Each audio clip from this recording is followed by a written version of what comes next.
کیا آپ نے کبھی غور کیا ہے کہ وہ باپ جو کبھی پورے گھر کا سہارا تھا آج خود سہارے کا محتاج کیوں ہو گیا؟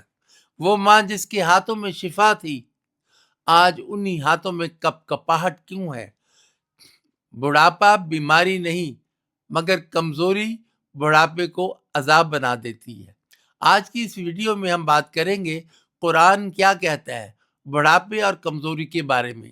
نبی پاک صلی اللہ علیہ وسلم کی رہنمائی، مشہور اطباء کے آزمودہ نسخے، چینی طب اور جدید سائنس کی رائے، اور آخر میں وہ راز کی بات جو بہت کم لوگ بتاتے ہیں۔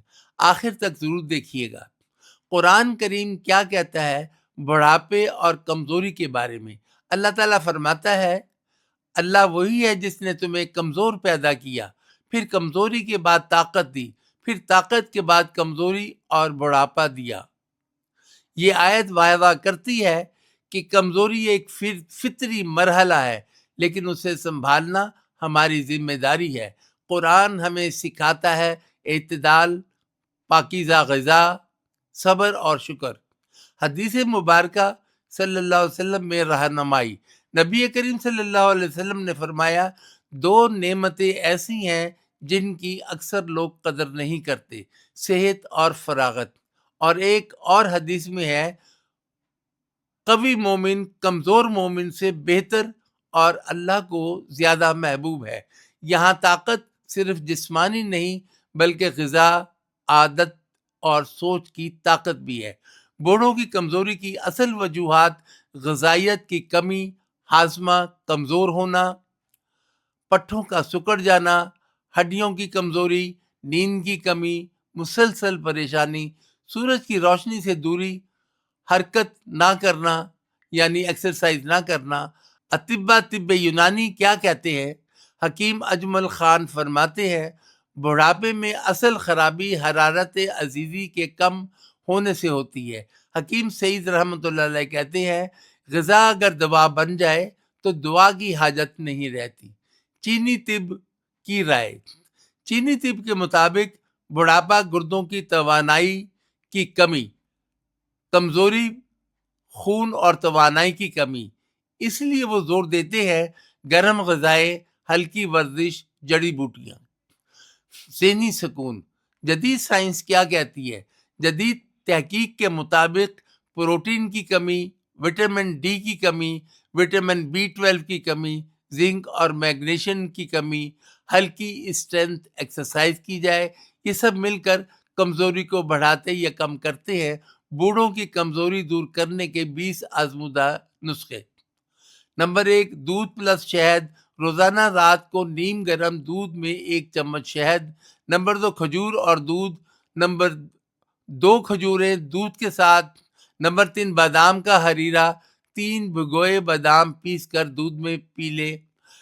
نمبر 4، کلونجی، آدھا چمچ شہد کے ساتھ۔